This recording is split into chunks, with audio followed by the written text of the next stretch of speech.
So now we are going to end with the advantages and then the disadvantages of cooperative society. We have already talked about the meaning, the features, the types. Now we are on the advantages and then the disadvantages. Very simple advantage because we have talked about the features. And most of the things you are here are in the features. So what are the advantages, the good things about cooperative society? Number one, we have learned it.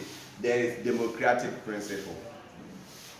There is democratic principle. We learned it under the features. One man, one vote. It doesn't matter the number of shares you have.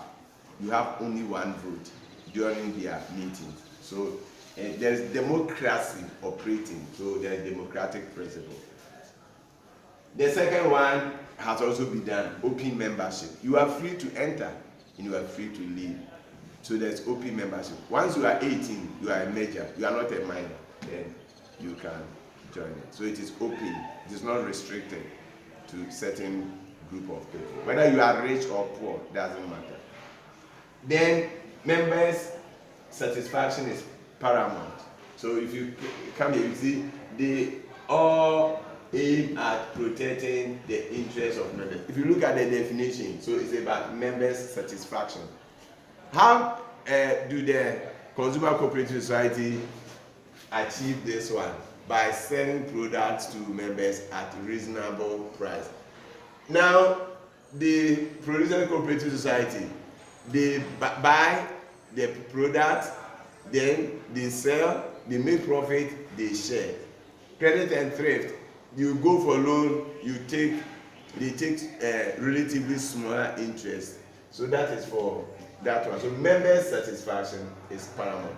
That is why this definition, or if you look at the section 2, it says that subject to this act, a society which has at its object, that means objective, the promotion of the economic interest of its members.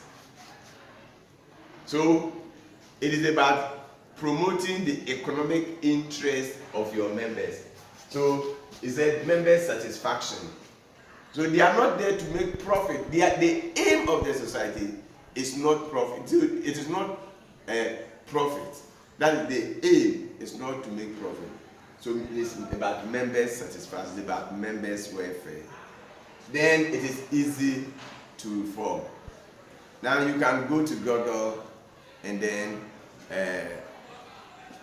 you Google how cooperative societies are formed in Ghana. It's there. I have already downloaded that one. It's a very simple thing you do. It's a very simple thing you do. So I'm even put it on a WhatsApp platform. But go and search for it yourself and go through the procedure. It's very easy to form. It is not as cumbersome as one does when you are forming the limited liability companies or companies. It's very simple, so easy to form. Then members have limited liability. That means in the event of loss, all that you are going to lose is your investment, how much you have invested. You will not lose your personal belongings. The sole proprietor will lose his personal belongings in the event of liquidation. In partnership, they can also lose their personal belongings in the event of liquidation, except you are a limited partner. But the partnership in general, whether it's a limited partnership or ordinary partnership has unlimited liability. But this is not the case. This one, they have limited liability, just as companies have limited liability. Then it is also a legal entity. Once it is established, the association becomes separated from the members. The members and the association are not the same. They are two separate things. So you cannot sue members, you sue the society. So the concept of legal entity had already been done. That is their legal status. It is a legal entity. Then there is perpetual succession. We learned that one too under companies. That once it is formed, we assume that the death of a member in cooperative society, if a member dies, the society will be dead. In other words, the society outlives its members. The society outlives its members. The society will continue to be there. If you remember in partnership, the death of a partner leads to the automatic dissolution of the partnership. So the partners will have to come out with new partnership deed, and then before they can continue. But that is not the case for companies. The death of a member, the insanity of a member, whatever, doesn't lead to the dissolution of the society. So there is perpetual succession. Then the next one is, it is very easy for cooperative societies to secure loans. Remember, sole proprietorship finds it difficult to get loan because he lacks collateral security. So usually when you are going for loans from banks usually organize people into cooperative society, and then they give them loan because they know that for that one they will be able to get the loan back with the interest. So when you go to bank these savings banks and all the commercial banks and whatever, they are ready to give loans to cooperative societies than to give to sole proprietors. So that is for that one. Now we are going to end with the disadvantages of cooperative society. Very simple, straightforward disadvantage. The first one is poor management. Remember, it is run by management committee. And usually, people who form this cooperative society are people who do not have managerial abilities, managerial skills. They lack proper managerial skills. So they are not able to manage their society well. So if it is shop, you see they will be incurring losses. They are not able to do a lot of things they are supposed to do. They lack effective planning, effective organization, effective direction, effective controlling. Some of them will not even be taking records. And by the time you realize, you are not getting what you are supposed to get. So poor management. But remember, if it is companies, these companies, they can employ experts who have learned, who have the managerial skills, and they know what to do to make profit. So that is one problem or disadvantage of cooperative society. Another one has got to do with poor patronage. Members do not patronize. Number one, some of them do not patronize the society goods if it is consumer cooperative society. Some of them even default in paying for loans that they have gone for. A lot of things. So poor patronage. Remember, that is why this is to solve it. You get your surplus according to patronage, but the poor patronage can also hamper the growth of cooperative society. Then we have embezzlement of funds. Embezzlement of funds. Some of you one day will become auditors and accountants. You know what is meant by to embezzle funds? The company's money, or the association's money, or the society's money, when you use it for your personal gain. It is different from misappropriation, where you are supposed to use money that is earmarked for something, for A, but you use it for B. It's different from when you embezzle funds. So embezzlement of funds. They spend the society, those who are managing it may spend the society's money, not for the purpose for which it's supposed to. Apart from that, for their personal gains. And that, when that happens, then the difficulties the society will go through. Then defaulters, those who go for loan, they don't pay for. That's also another problem or disadvantage of this cooperative society, and that also affects the society so much. Then the next one is that they operate on small scale. You haven't seen the teacher's shop. Yes, it's on small. When you go to town, look at the big shop that the companies have.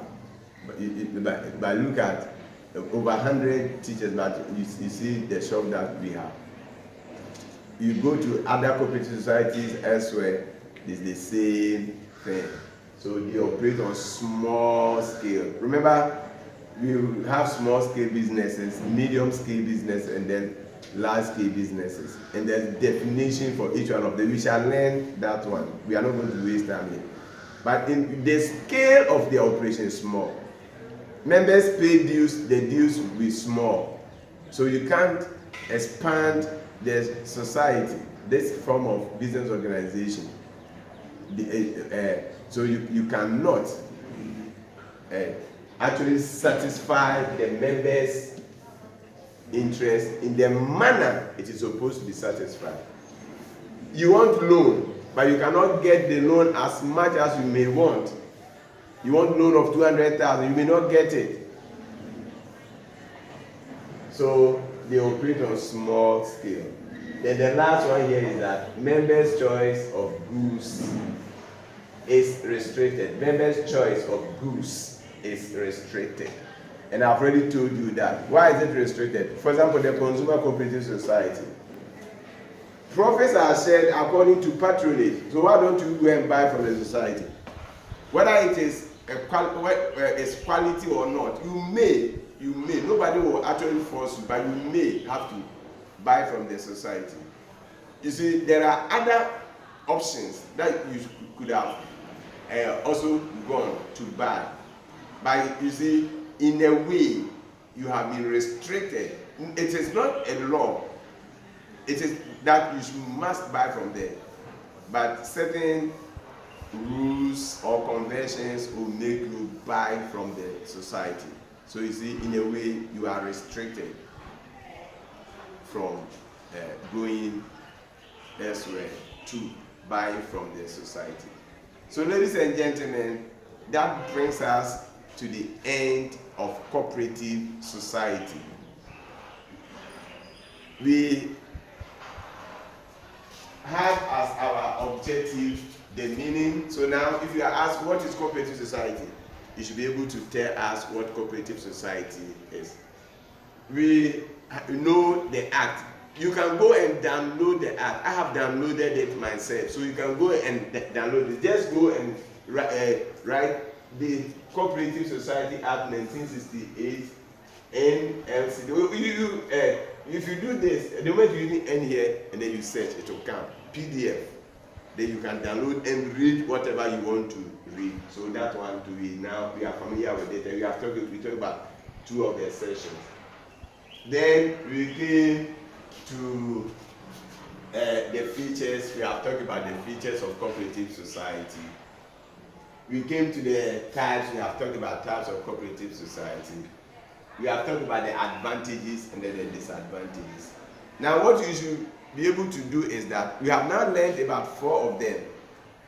You should be able to compare these forms of business organization on a certain basis. And you remember you were given assignment home.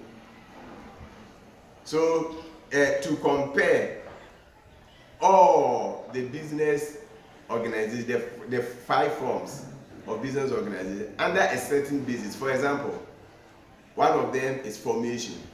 So then we have sharing of profit, we have management, all those things. You should be able to compare all of them. So for example, now you should be able to compare cooperative society with other forms of business.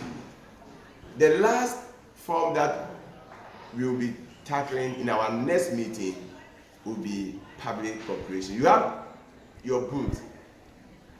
Go and read extensively on cooperative society. Then read on public corporations till we meet another time, which you will know when the meeting will be, because I'll be communicating to you on your WhatsApp. It's bye-bye. But if you have not subscribed Please take note of this. If you have not subscribed, you should do so. Number 2, in order to know whether you came here to watch this lesson, you must, it's a must, you don't have any option, you must make comment. And then you add your name. Some of you are using your parents' phones. So in order for me to know that you are the one, you must write your official name at the comment section. There is a comment section there. Whatever comment you want to make, whether good or bad, make it. Whether positive or negative, make it. If the lesson was good, indicate that. If it was not good, if there was something you did not understand, if you have any question in respect of what we have done, ask the question there, and it will be answered either here or on your WhatsApp platform. So if you have question, ask the question. If you have watched it, please, you must make a comment. You must, and then write your name for me to know who you are. Come back to the WhatsApp group. I'll give you a sheet there. Then you indicate that you have watched it. So take note of that. Those who are not my students and you are watching for the first time too, I have other videos I've already done for law of agency and then risk management, insurance.